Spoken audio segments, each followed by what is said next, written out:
കഴിഞ്ഞ ദിവസത്തെ വാർത്ത നിങ്ങളെല്ലാവരും കണ്ടു കാണും. നമ്മൾ രാത്രി കാട്ടിലൂടെ പോയപ്പോൾ ഫോറസ്റ്റുകാർ ഒരു നടപടി എടുത്തെന്ന് പറഞ്ഞ് ഒരു ന്യൂസ് സാമൂഹിക മാധ്യമങ്ങളിൽ പരക്കുന്നുണ്ടായിരുന്നു. എല്ലാവരും ഫോറസ്റ്റിലൂടെ യാത്ര ചെയ്യുമ്പോൾ വണ്ടിയിൽ ഇരുന്നും പല ഫോറസ്റ്റിലൂടെ പോകുമ്പോഴുള്ള വീഡിയോസ് നമ്മൾ സോഷ്യൽ മീഡിയയിലൊക്കെ കണ്ടിട്ടുണ്ട്.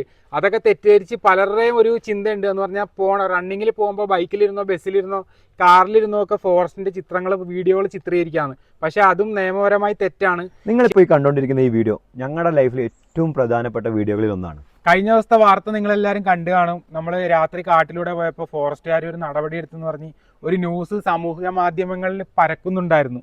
അതെ, ആ രാത്രി യാത്രയെക്കുറിച്ച് ഞങ്ങളുടെ ഭാഗം കൃത്യമായി പറയാൻ വേണ്ടിയിട്ടാണ് ഞങ്ങളിപ്പോൾ വന്നിരിക്കുന്നത്. സംഭവം എന്താണെന്നല്ലേ?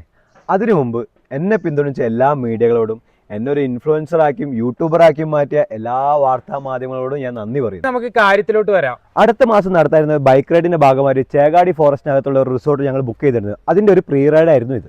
അപ്പൊ എന്തിനാ രാത്രി തന്നെ പോയെന്നുള്ള ചോദ്യം ഉണ്ടാവാം. നമ്മൾ ബത്തേരി പുൽപ്പള്ളി റോഡിലെ ഫോറസ്റ്റ് ചെക്ക് പോസ്റ്റിൽ കൃത്യമായ വിവരങ്ങൾ നൽകി റിസോർട്ടിന്റെ ഉടമ 24 മണിക്കൂറും യാത്ര ചെയ്യാൻ പറ്റുന്ന റൂട്ടാണെന്ന് പറഞ്ഞതുകൊണ്ടാണ് ഗൂഗിൾ മാപ്പ് നോക്കി നമ്മൾ ഈ വഴിയിലൂടെ അന്ന് യാത്ര ചെയ്തത്. 8 മില്യൺ ആളുകൾ കണ്ട ഈ വീഡിയോ ഒരു സാഹസിക യാത്രയായി കണ്ട് നാളെ ആരും ഈ തെറ്റ് ആവർത്തിക്കാതിരിക്കാൻ കൂടി വേണ്ടിയാണ് ഡിപ്പാർട്ട്മെന്റ് ഈ നടപടി എടുത്തിരിക്കുന്നത്. ഈ നടപടിയെ ഞങ്ങൾ മാതൃകാപരമായി ബഹുമാനിക്കുന്നുമുണ്ട്. പിന്നെ പലരും ഫോറസ്റ്റിലൂടെ യാത്ര ചെയ്യുമ്പോൾ വണ്ടിയിൽ ഇരുന്നും പല ഫോറസ്റ്റിലൂടെ പോകുമ്പോഴുള്ള വീഡിയോസ് നമ്മൾ സോഷ്യൽ മീഡിയയിലൊക്കെ കണ്ടിട്ടുണ്ട്.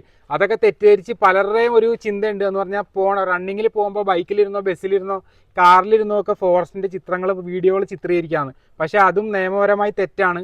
ശരിയായ അനുമതി ഉണ്ടെങ്കിൽ മാത്രമേ ഫോറസ്റ്റിലൂടെയുള്ള വീഡിയോ എടുത്ത് നമുക്ക് സോഷ്യൽ മീഡിയയിൽ പ്രചരിപ്പിക്കാൻ പറ്റുള്ളൂ. പലരും പറയുന്നുണ്ട് നമുക്ക് ബൈക്കിന്റെ പുറകിലിരുന്ന് എടുക്കാമെന്ന്. പക്ഷെ അത് തികച്ചും തെറ്റാണ്.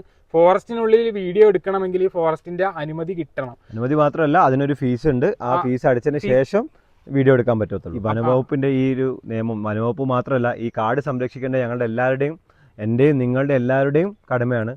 അതുകൊണ്ട് ഇനി കാട്ടിൽ പോകുന്ന കാട് വഴി പോകുന്ന ആൾക്കാരും എന്ത് ചെയ്യുക, ശ്രദ്ധിക്കുക.